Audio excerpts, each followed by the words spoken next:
YouTube খুললে বিভিন্ন চ্যানেলে বলে অস্ট্রেলিয়ার ভিসা, কানাডার ভিসা, জার্মানির ভিসা, কেউ বলছে ফুড ডেলিভারি, কেউ বলছে কৃষিকাজ, কেউ আবার ফুড প্যাকেজিং। সবই যেন সহজ, সবই যেন নিশ্চিত। এসব ভিডিও আমি প্রথমে বিশ্বাসই করিনি, কারণ ইউটিউব আজকাল ফেক নিউজে ভরা। কিন্তু একটা কথা আমাকে ভাবিয়েই তুলেছিল। ওরা বলেছিল ভিসার জন্য আগে কোনো টাকা অগ্রিম দিতে হবে না। আচ্ছা, ওদের এই কথা অনুযায়ী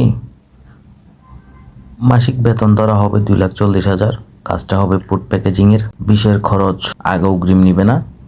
মাসিক স্যালারি যেটা 2,40,000 টাকা, ওইখান থেকে 40% হারে কেটে রাখবে। ভাবলাম আগে টাকা না দিয়ে যদি বিদেশ যাওয়া যায়, এর চেয়ে ভালো সুযোগ আর কি। এই নিউজটা আমাকে দিয়েছিল আমার ফ্যামিলি মেম্বারেরাই, যারা আমার গার্জিয়ান। আমি ওদেরকে বলেছিলাম এগুলো সবগুলো ফেক। তারপর ওরা বলল যে যেহেতু টাকা লাগবে না, ট্রাই করে দেখ। আচ্ছা, ওদের কথা শুনে আমার সবগুলো ডকুমেন্টস ওদেরকে দিলাম। দেওয়ার পরে ওরা বলল যদি অ্যাপ্লিকেশন ফর্ম ওকে হয় তাহলে ডাক্তারি দিতে হবে। আমি বললাম ডাক্তারি তো আগে হয় না, ভিসা হয়ে গেলে ডাক্তারি হয়। বলে যেন এটা আমাদের কোম্পানির সিস্টেমস, আমাদের কোম্পানির সিস্টেমস অনুযায়ী যেহেতু আপনার থেকে কোনো টাকা নেওয়া হচ্ছে না, সেহেতু ডাক্তারে দিলে তাহলে আমাদের কোম্পানির রিস্ক কমবে। মানে ভিসা প্রসেসিং বাবদ যে টাকাটা, সেই টাকাটা আপনার ডাক্তারে না হলে কেন আমরা খরচ করব? আপনি ডাক্তারে ওকে হলে আমরা খরচ করতে এগ্রি আছি।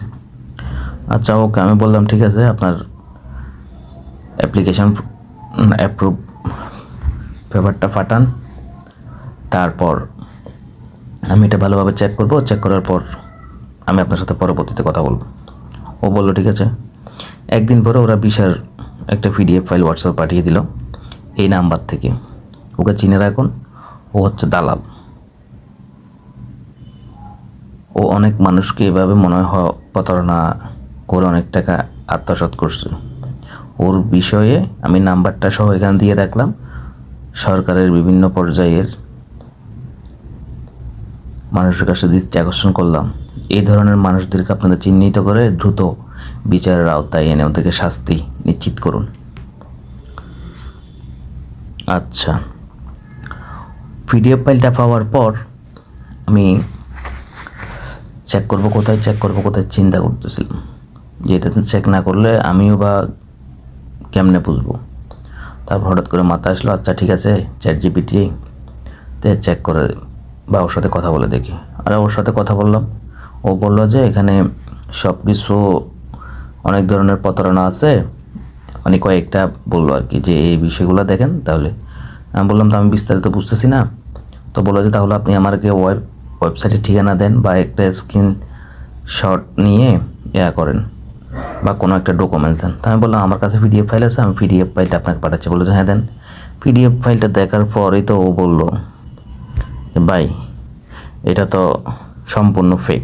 আমি বললাম কি ধরনের? বললো যে এখানে লেখার স্টাইল, লেখার ধরন, তারপরে অ্যাপ্লিকেশন আবার অ্যাপ্রুভ, দুইটাই একসাথে, মানে সব মিলাইয়া মোটামুটি ভুল ভিসা, ভুল আইন, ভুল পেমেন্ট সিস্টেম, সব মিলিয়ে এটা ছিল একটা জিনিস প্রতারণা।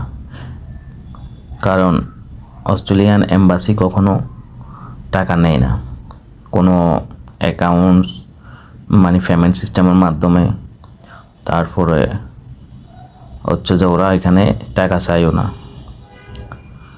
মানে টোটালি মিলিয়েও আমার বিস্তারিত সেটা বললো, যেহেতু আমি মোটামুটি সন্তুষ্ট হলাম, নিশ্চিত হলাম যে আসলে এটা একটা প্রতারণামূলক। যাই হোক, আপনারা সবাই বন্ধুরা ভালো থাকবেন, সুস্থ থাকবেন, এই ধরনের দাদার হাত থেকে দূরে রাখবেন। বিষয় স্বপ্ন দেখুন, কিন্তু অন্ধবিশ্বাস করবেন না। সবাইকে আবার সালাম এবং ভালোবাসা জানিয়ে ভিডিওটা শেষ করলাম। আল্লাহ হাফেজ।